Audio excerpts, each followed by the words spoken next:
नमस्कार दोस्तों, आपका आपके अपने चैनल में स्वागत है। तो दोस्तों आज की इस वीडियो में हम लोग बात करेंगे आज के यानी कि 25 दिसंबर के कुछ एक महत्वपूर्ण एजुकेशनल और एम्प्लॉयमेंट अपडेट्स के बारे में। जिसमें जो है वो आपके मेन अपडेट रहेंगे HP, PG, MA, MCom, MSc के जो भी फर्स्ट, सेकंड, थर्ड और फोर्थ सेमेस्टर के स्टूडेंट हैं उनके रिजल्ट्स से संबंधित यहाँ पे एक महत्वपूर्ण अपडेट आया हुआ है, उसके बारे में बात करेंगे। इसी के साथ एसपीयू पीजी एग्जामिनेशन फॉर्म से संबंधित भी यहाँ पे एक अपडेट रहेगा।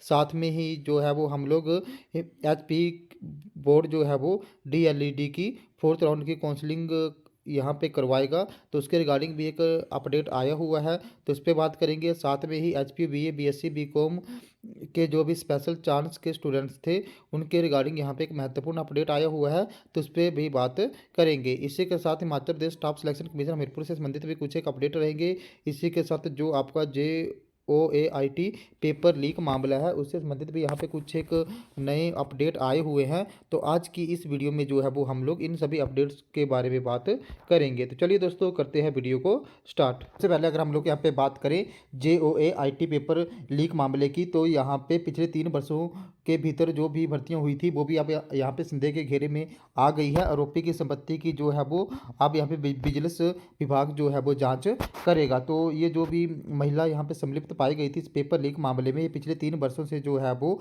आयोग की जो सीक्रेसी ब्रांच है उसमें काम कर रही थी। तो जैसे अभी इसने यहाँ पे एक पेपर लीक का मामला सामने आया हुआ है, ऐसे ही जो है वो सैकड़ों पिछले 3 सालों में जो सैकड़ों भर्तियां यहाँ पे हुई है, जिसमें शिक्षा विभाग, स्वास्थ्य विभाग, बिजली बोर्ड, पुलिस विभाग में सब इंस्पेक्टर आदि की यहाँ पे सैकड़ों यहाँ पे भर्तियां हुई है। तो उन भर्तियों के पेपर भी लीक होने की यहाँ पे आशंका जो है वो पाई गई है। इसी के साथ सरकाघाट, मंडी, सुंदरनगर और नेरचौक में भी पेपर लीक होने की आशंका यहाँ पे जताई गई है। और साथ में ही जो अब यहाँ पे JOAIT का पेपर होगा उसके के लिए जो नई तिथि है उसको निर्धारित करने में यहाँ पे समय लगेगा। तो जो भी डॉक्टर संजय है यहाँ पे चेयरमैन, उन्होंने ये यहाँ पे एक अधिसूचना जो है वो जारी करी है। और इससे भी जो पिछले 3 सालों में भर्तियां हुई हैं वहाँ पे भी चयनित अभ्यर्थियों के जो है रिकॉर्ड खंगाले जाएंगे।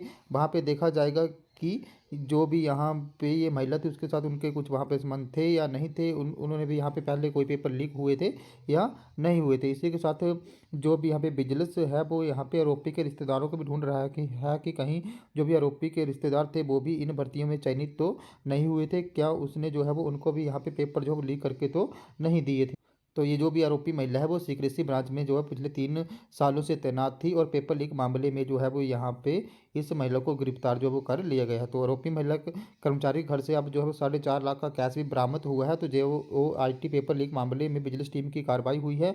अब सवाल यह है कि क्या पेपर बेचकर ये सारे पैसे जो थे वो कमाए गए थे। घर में मिले अहम दस्तावेज जाँच में हो सकते हैं कई खुलासे। गिरफ्तारी किए गए 6 आरोपी और छात्र भी काबू जो है वो आ गए हैं।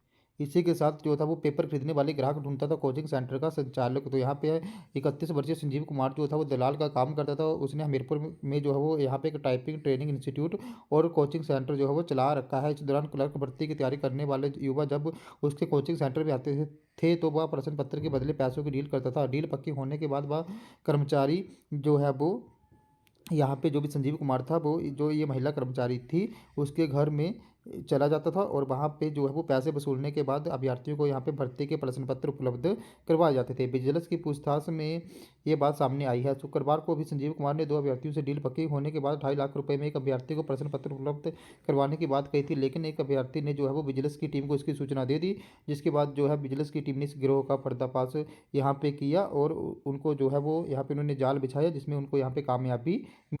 अब यहाँ पे एक नई बात और सामने आई है कि जो यहाँ पे आरोपी महिला का बेटा है वो उसने भी यहाँ पे 70.50 अंक लेकर जो है वो मार्केट सुपरवाइजर की नौकरी जो है वो कर रहा था। इससे पहले भी उसने उसने एक जो भी उसका बेटा था नितिन आज़ाद, उसने 2 बार यहाँ पे आयोग की भर्ती परीक्षा पास कर चुका है वो। इससे पहले मार्केट सुपरवाइजर के पद से पहले जो है वो यहाँ पे ऑक्सरी कोडर के लिए भी उसका नाम चयनित हुआ था। वहाँ भी उसके जो है वो 70 या 71 नंबर आए थे, और उसके बाद उसने वो नौकरी छोड़ दी थी। उसके बाद उसका दूसरा टेस्ट भी यहाँ पे क्लियर हो गया, जिसमें जो मार्केट सुपरवाइजर के एग्ज़ाम में उसने यहाँ पे जो है वो 70.50 अंक जो है वो लिए। तो यहाँ पे भी जो है वो ये पेपर भी पहले लीक हुए होंगे, तभी उसके बेटे ने भी यहाँ पे दो दो ये जो परीक्षाएं हैं वहाँ पे पास कर ली, और जो वहाँ पे चयनित होने थे बच्चे, जिसमें लाखों बच्चों का यहाँ पे भविष्य जो है वो खराब होता गया। इसी के साथ नेक्स्ट अपडेट की बात करें तो नेक्स्ट अपडेट भी आपका जो है वो हिमाचल प्रदेश कर्मचारी चयन आयोग हमीरपुर से ही रहने वाला है। तो 6 पोस्ट कोर्स की परीक्षाओं पर भी संकट।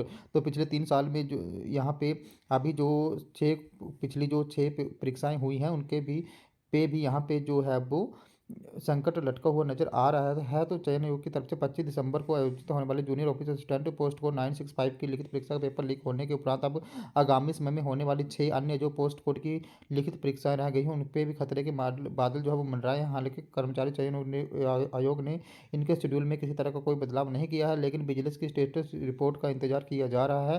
कारण साफ है कि जब कर्मचारी चयन आयोग से ही जूनियर ऑफिस असिस्टेंट की लिखित परीक्षा का पेपर लीक हुआ तो आगामी परीक्षाएं भी संदेह की घेरे में आ गई हैं। हालांकि ये सब विजिलेंस की स्टेटस रिपोर्ट पर भी निर्भर करेगा। फिलहाल हिमाचल में कर्मचारी चयन आयोग पेपर लीक मामले के बाद हरकत में आ गया है। कर्मचारी चयन आयोग के द्वारा शुक्रवार रात को ही JOIT की 25 दिसंबर को होने वाली परीक्षा को यहाँ पे रद्द कर दिया है। बाकी जो है वो दूसरी जो अभी 6 पोस्ट कोडों की और परीक्षाएं रह गई हैं उनके रिगार्डिंग भी यहाँ पे नोटिफिकेशन जो है वो आपको कुछ एक दिनों में देखने को मिल सकता है।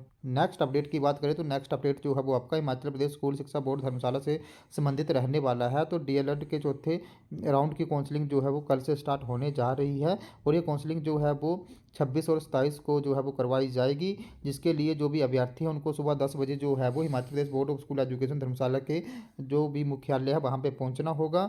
और ये जो काउंसलिंग है वो 156 सीटों को भरने के लिए करवाई जा रही है, जिसमें जो है 5108 अभ्यर्थियों को चयनित किया गया है, जिसमें जो है वो 55 सब्सिडाइज सीट्स हैं और 142 जो है वो नॉन सब्सिडाइज सीट्स हैं। मेरिट लिस्ट के अनुसार काउंसलिंग प्रक्रिया हेतु चयनित अभ्यर्थियों को यहाँ पे 2 दिन दिए हैं 26 और 27। तो जिनको यहाँ पे 26 को काउंसलिंग है उनको 26 को पहुँचना पड़ेगा और जिनकी 27 को काउंसलिंग है उनको 27 को यहाँ पे पहुँचना पड़ेगा। बाकी जो भी इससे रिलेटेड जो भी पूरी कंप्लीट इन्फॉर्मेशन है, जो भी यहाँ पे मेरिट लिस्ट है वो यहाँ पे Himachal Pradesh school board education धर्मशाला की वेबसाइट पे आपको मिल जाएगी। तो वहाँ पे जाके जो वो आप ये सारी डिटेल चेक कर सकते हो। और कल और परसों जो है वो यहाँ पे DLED की 4th राउंड की काउंसलिंग जो है वो Himachal Pradesh school board of education धर्मशाला करवाए। नेक्स्ट अपडेट की बात करें तो नेक्स्ट अपडेट जो है वो आपका BA BSc BCom फर्स्ट और फिफ्थ एंड सेमेस्टर के जो भी बैच 2013 2014 और 2015 के स्टूडेंट हैं उनसे संबंधित रहेगा। तो ये सारे जो थे वो स्पेशल चांस मिले हुआ है इन सभी स्टूडेंट्स को। तो इसके रिगार्डिंग जो यहाँ पे CBSE RUSA held in November 2022 issued on a date 11/11/22 is notified for information of all concerned that following papers are scheduled as under। तो यहाँ पे जो उनकी डेट शीट आई हुई थी BA BSc BCom first fifth end semester के batch 13 14 और 15 के स्टूडेंट्स की, तो उसमें यहाँ पे कुछ एक चेंज हुआ है। तो यहाँ पे जो BCom है उसका यहाँ पे जो कोर्स नंबर है BCE 0101 उसका एग्ज़ाम यहाँ पे जो है वो 31/12/2022 को होगा फर्स्ट सेमेस्टर का। इसी के साथ फिफ्थ सेमेस्टर पब्लिक एडमिनिस्ट्रेशन का एग्ज़ाम यहाँ पे जो है वो सोशल वेलफेयर एडमिनिस्ट्रेशन उसका भी यहाँ पे 31 दिसंबर को होगा। साथ में सोशलॉजी में जो भी BA कर रहे हैं इसमें आपका सब्जेक्ट यहाँ पे रहेगा सोशलॉजी इंस्टीट्यूशनल एंड प्रोसेस। तो इसका भी एग्ज़ाम यहाँ पे 31 दिसंबर को होगा। इसी के साथ इंग्लिश जो वर्ल्ड फिक्शन है पेपर इंग्लिश BA इंग्लिश में, तो उसका भी एग्ज़ाम यहाँ पे 2 जनवरी को जो है वो होगा। तो यहाँ पे जो भी BA BSc BCom first and fifth end semester के स्टूडेंट है 13 14 15 के, तो उनकी डेट शीट में यहाँ पे कुछ एक चेंज हुए हैं और इन जो भी एग्ज़ाम होने होंगे इनकी टाइमिंग जो है 2 से 5 यहाँ पे रहेगी। नेक्स्ट अपडेट की बात करें तो नेक्स्ट अपडेट जो है वो आपका सरदार पटेल यूनिवर्सिटी मंडी से संबंधित रहने वाला है। तो यहाँ पे सरदार पटेल यूनिवर्सिटी मंडी ने जो है भी यहाँ पे PG के फर्स्ट सेमेस्टर के एग्जामिनेशन फॉर्म फिल हो रहे हैं उनकी डेट यहाँ पे एक्सटेंड कर दी है। तो अब जो भी यहाँ पे स्टूडेंट हैं जो भी सरदार पटेल यूनिवर्सिटी के रेगुलर स्टूडेंट हैं और यहाँ पे कुछ एक प्राइवेट स्टूडेंट भी होंगे, तो अब जो है वो अपने एग्जामिनेशन फॉर्म यहाँ पे 26 दिसंबर 2022 तक फिल कर सकते हैं। बाकी उनकी जो भी यहाँ पे परीक्षाएं हैं वो दिसंबर अभी लास्ट 29 से स्टार्ट है और जनवरी तक जो है वो अब लास्ट में अगर हम लोग के यहाँ पे PG MA MSc MCom के जो फर्स्ट सेकंड थर्ड और फोर्थ सेमेस्टर के अभी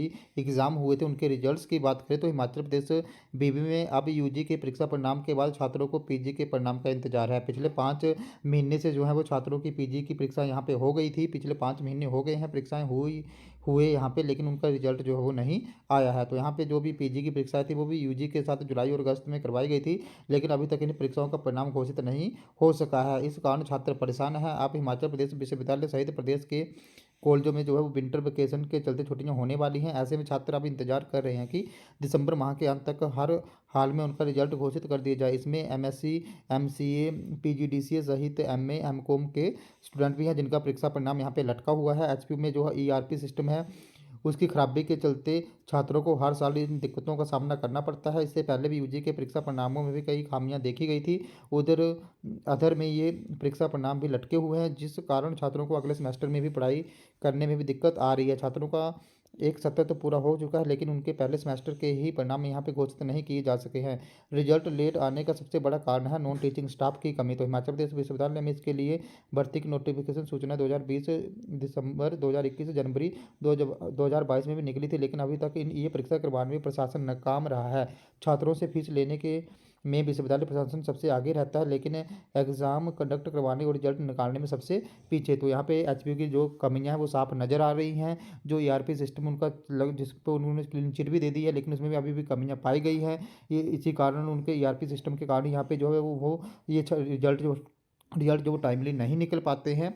तो इस कारण यहाँ पे हज़ारों छात्रों का जो भविष्य है वो अधर में लटका हुआ है। बाकी यहाँ पे कुछ एक रिजल्ट आ भी गए थे, जैसे मैंने कल आपको बताया एमए हिंदी जो था उसका रिवैल्यूएशन का रिजल्ट भी यहाँ पे आ गया है। ऐसे कुछ एक रिजल्ट यहाँ पे आए हुए हैं। बाकी मे भी इस वीक के लास्ट तक या जनवरी फर्स्ट वीक तक आपके जो है वो पीजी के रिजल्ट यहाँ पे जारी हो सकते हैं। जैसे इसके रिगार्डिंग कोई ऑफिशियल नोटिफिकेशन आएगा या किसी का रिजल्ट आएगा, मैं आपको बाय वीडियो यहाँ पे इन्फॉर्म कर दूंगा। तो दोस्तों ये थे हमारे आज के कुछ एक अपडेट। अगर आपको यहाँ पे फिर भी कोई प्रॉब्लम आती है, आपका कोई भी डाउट है, आपकी कोई भी क्वेरी है, तो आप लोगों ने मेरे टेलीग्राम ग्रुप को ज्वाइन कर लेना है, जिसका लिंक जो मैं आपको वीडियो के डिस्क्रिप्शन में दे दूंगा। तो जैसे आप मेरे टेलीग्राम ग्रुप को ज्वाइन करोगे, उसके बाद आप लोगों ने मुझे वहाँ पे पर्सनली मैसेज कर देना है। जो भी आपका डाउट होगा, जो भी आपकी क्वेरी होगी उसके रिगार्डिंग, जहाँ पे मैं उसको दूर करने की पूरी कोशिश जो है वो करूँगा। तो दोस्तों ये हमारे आज के कुछ एक अपडेट। अगर आपको ये वीडियो इन्फॉर्मेटिव लगी हो तो चैनल को सब्सक्राइब करें, वीडियो को लाइक करें और शेयर करें, तथा ऐसे अपडेट्स के लिए हमारे साथ बने रहें। धन्यवाद।